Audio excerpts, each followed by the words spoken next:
মানুষ সবসময় মনে করে যা চোখে দেখে সেটাই সত্য, কিন্তু সত্য কখনো কখনো এতটাই অন্ধকার হয় যেটা তা দেখার মতো সাহস সবার থাকে না। 2025 সালে বাংলাদেশি থ্রিলার ইউনিভার্সের ইতিহাসে একটা নতুন অধ্যায় খুলে।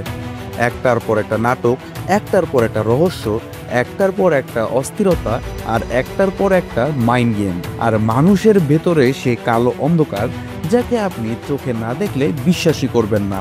আসসালামু আলাইকুম সুপ্রিয় দর্শক মণ্ডলী, কেমন আছেন আপনারা? আমি আররাফিউস তালুকদার, আর আপনারা দেখছেন কৈতর এন্টারটেইনমেন্ট। আজকে আমি আপনাদের দেখাতে যাচ্ছি 2025 সালের সেরা 10টি থ্রিলার নাটক, যেগুলো আপনার ব্রেইন নিয়ে খেলবে, আপনার চিন্তা ভাবনা একদম বদলে দিবে, আর শেষে আপনাকে বলতে বাধ্য করবে এটা কি কোনো নাটক নাকি এটা একটা অভিজ্ঞতা। তাহলে চলুন শুরু করি আমাদের কাউন্টডাউন। নাম্বার 10-এ আছে নসিব। পৃথিবীর সব থ্রিলারের মতো গল্প নয় এটা। নসিবের একটা ভয়ঙ্কর সংলাপ আছে, সেটা হচ্ছে বউয়ের শরীরের ঘাম এটা একটা পাওয়ারফুল চুম্বক।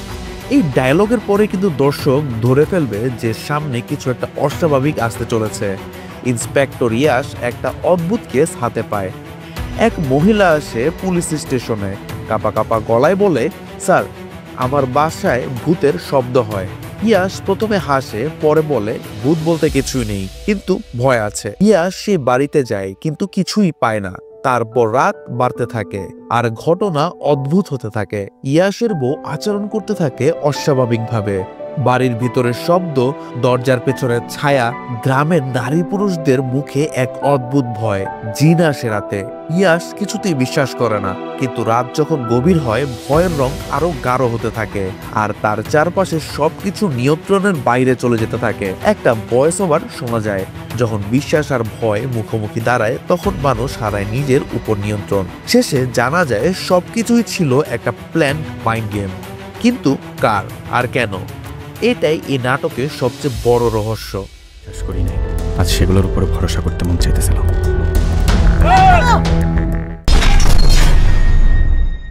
নাম্বার 9-এ আছে সেদিন ছিল শুক্রবার। সেদিন ছিল শুক্রবার শুধু একটা নাম শুনে একটা অস্থিরতা লাগে, তাই না? গল্প শুরু হয় একটার পর একটা খুন দিয়ে। যারা যারা খুন হচ্ছে সবাই পরকীয়ায় জড়িত। পুরুষ নোভা একটা অন্ধকার চরিত্র, যে তার নিজের স্বামীকে খুন করে লাশের পাশে বসে ভাত খায়। এই দৃশ্যটা এই দর্শককে একদম ভেঙে দেয়। মনস্তত্ত্ববিদ হাসান আসে তাকে বোঝাতে, তাকে থামাতে, তাকে বিশ্লেষণ করতে। কিন্তু ধীরে ধীরে আমরা জানি হাসানের নিজের জীবনই তো ভাঙা, তার স্ত্রীও পরকীয়ায় জড়িত। তখন প্রশ্ন দাঁড়ায়, হাসান কি সত্যি মনস্তত্ত্ববিদ, নাকি সেও এই খেলায় একই পয়দা?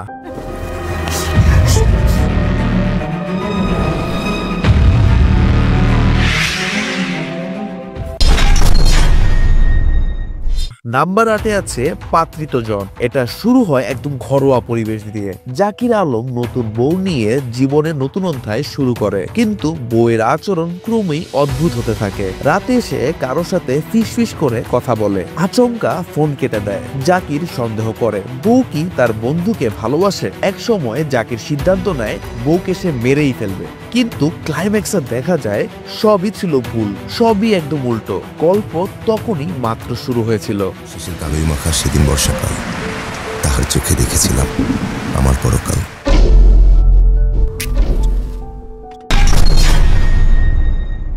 নাম্বার 7-এ আছে খোয়াবনামা। এটি এক অনন্ত যন্ত্রণার গল্প।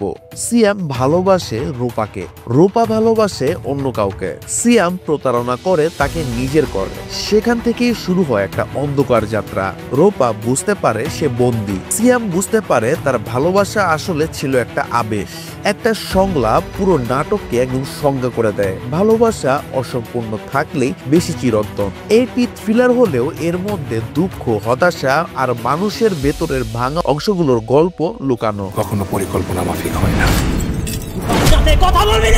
তুই কি মেয়েটাকে সত্যি ভালোবাসিস? বহুলবার ছেলের হাত পা ভেঙে দিন, জীবনে থাকবে না পারে। নাম্বার 6 আছে ফান্দা। গ্রাম বাংলার ভয় সবসময় শুকনো হয় না, কখনো কখনো তা ভিজে থাকে রক্তে। জলিল একজন নষ্ট মানুষ, জুয়া, মদ, চুরি সবই সে করেছে। হঠাৎ সে পায় একটা শর্ত, মেনে চললে সে টাকা পাবে, না মানলে মৃত্যু। গ্রাম জুড়ে ছায়া মানুষ দেখা যায়, ভোরের কুয়াশার ভিতরে কেউ যেন হাঁটে। রাতের অন্ধকারে ঘরের বাইরে কারো নিঃশ্বাস ফেলার শব্দ হয়। ধীরে ধীরে জানা যায় এটি শুধু হরর না, এটি মানুষের লোভের থ্রিলার।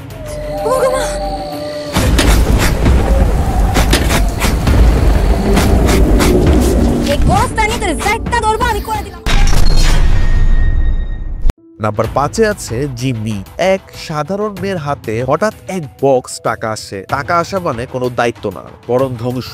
ঘুষখোররা তাকে ফলো করে, প্রভাবশালী মানুষরা তাকে টার্গেট বানায়, পুলিশ তাকে সন্দেহ করে, রাজনীতি তাকে ব্যবহার করতে চায়। নাটকের সবচেয়ে শক্তিশালী সংলাপ হচ্ছে আমি তো জিম্মি হয়ে গেলাম। এটি কেবল একটা সংলাপ না, একটা পুরো দেশের বাস্তবতা।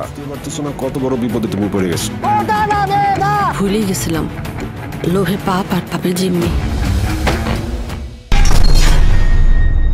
নাম্বার 4 আছে ফেকরা। 4 বন্ধু যাদের কাছে বন্ধুত্বই ছিল পৃথিবীর সবচেয়ে নিরাপদ জায়গা। এক রাতে সেই বন্ধুত্ব হয়ে ওঠে তাদের সবচেয়ে বড় অভিশাপ। টাকার লোভে এক শহর ছিনতাই, এটাই ছিল কিন্তু তাদের পরিকল্পনা। কিন্তু মুহূর্তেই ভুলে যখন একজন নিরপরাধী নিহত হয়, তখনই তাদের জীবনের পথ বদলে যায়। এখন চারদিকে শুধু ভয়, সন্দেহ আর মৃত্যুর গন্ধ। পুলিশ চারপাশে জাল বিছাচ্ছে, নারীর স্বামী প্রতিশোধের নেশায় পাগল হয়ে গেছে। বন্ধুত্ব ভেঙে একদম চুরচুর, কারো মুখেই কোনো সত্যতা নেই, কারো মনে কোনো বিশ্বাস নেই। আর টাকা, যেটা তাদের এক করেছিল, এখন তাদের সবচেয়ে বড় শত্রু হয়ে দাঁড়িয়েছে। ফেকরা দেখার পর মনে হবে একটা ছোট ভুল, 1 সেকেন্ডের সিদ্ধান্ত কিভাবে পুরো জীবন, পুরো ভবিষ্যৎকে পুড়িয়ে ছাই করে দিতে পারে। টান উত্তেজনা। বন্দুকের দোকানের ঠিকানা আর আলীর বাসার ঠিকানা দাও। ঠিকানা তুই নিজে হাতে লিখছিলি না, মনে নাই কেন? তুই তো নিজের চোখ দিয়ে পড়ছিলি, তোর মনে আছে? নাম্বার 3 আছে গিরগিটি। বিরলপুর এক অদ্ভুত অশান্ত ছোট শহর। হঠাৎ শুরু হয় ধারাবাহিক খুন, রহস্যে ভরা, অস্বাভাবিক ভয়ঙ্কর দিয়ে। তদন্তে আসে এক স্পেশাল অফিসার, ধীমান, ঠান্ডা মাথার, কিন্তু ভিতরে লুকানো নিজেরই এক অন্ধকার আছে। যতই সে তদন্ত করে, খুনি যেন তার থেকেও এক ধাপ এগিয়ে থাকে। এটি একটি পিওর থ্রিলার, যেখানে দর্শক প্রথমে ভাবে একজনই খুনি, পরে দৃশ্যে না এটা ভুল, তারপর আবার আচ্ছা তাহলে সে কেন করলো কাজটা। শহরটা যেন এক বিশাল ধাঁধা, মানুষগুলো মুখোশ পরে হাঁটে, প্রতিটি চরিত্রের ভিতরে লুকিয়ে আছে অন্তত একটি গোপন রং। যেমন গিরগিটি রং বদলায়, এই গল্পের সবাই রং বদলায়। আর শেষ দৃশ্য দেখে আপনারা একদম বিশ্বাসই করতে পারবেন না। এটা এমন একটা টুইস্ট যেটা আপনারা কখনো কল্পনাই করেননি। ভয় পেয়েছি।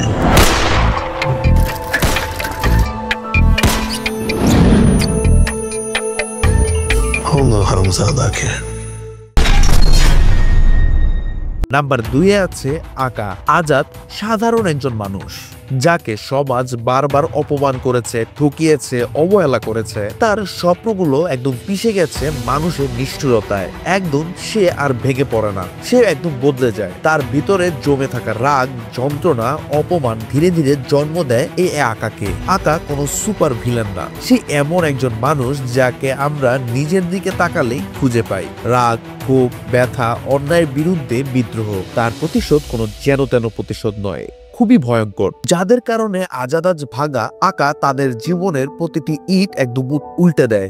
এটি এমন থ্রিলার যেখানে মনস্তত্ত্ব, বিষাদ, প্রতিশোধ, অন্ধকার সব এক হয়ে ভয়ঙ্কর বাস্তবতা তৈরি করে। দর্শক পুরোটা সময় ভাববে আজাদ কি সত্যি ভুল করেছে, নাকি সমাজ তাকে এই মনস্টারে পরিণত করেছে। দর্শক মন্ডলী, এই আকার সম্পূর্ণ রিভিউ অলরেডি কৈতর এন্টারটেইনমেন্টে আপলোড করা আছে, যেটা আপনারা আই বাটনে ক্লিক করলেই চলে আসবে। আপনারা চাইলে আকার সম্পূর্ণ রিভিউ ভিডিওটি দেখে আসতে পারেন। লালবাতি জ্বালানোর তো কোনো মানে হয় না। যদি কেড়ে নিতে বলে কবিতা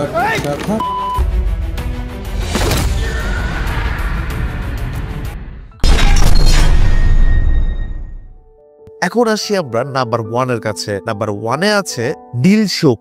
কেন এই নীল শোক নাম্বার 1 এ আছে? কারণ এটি শুধু একটা থ্রিলার না, এটা একটা আবেগী ট্র্যাজেডি, মনস্তাত্ত্বিক খেলা, প্রেমের ভাঙন, প্রতিশোধ এবং অন্ধকারের সবচেয়ে সুন্দর মিলন। অর্পা ও মারুফের শৈশবেই বিয়ে হয়ে যায়। দুর্ঘটনায় অর্পার পা নষ্ট হয়ে যায়। মারুফ তাকে ছেড়ে চলে যায়, নতুন জীবনের স্বপ্ন খুঁজে নেয়। বিয়ের দিন অতিথিদের খাবারে মেশানো হয় বিষ, আর সেই বিষ দিয়েছে অর্পা নিজেই। কেন? সে কি পাগল হয়েছিল, নাকি এর পিছনে আরো গভীর কোনো সত্য লুকিয়েছিল? তার মনে আসলে কি চলছে?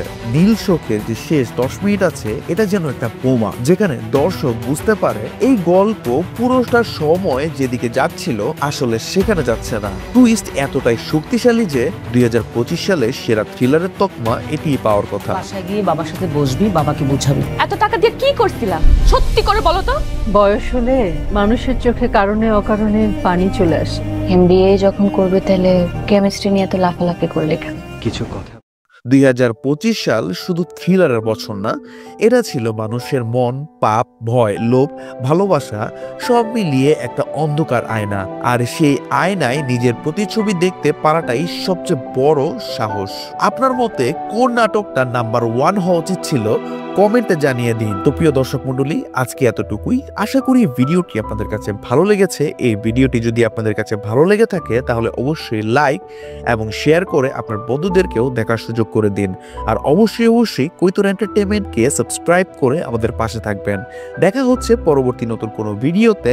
Till then, good bye, tata.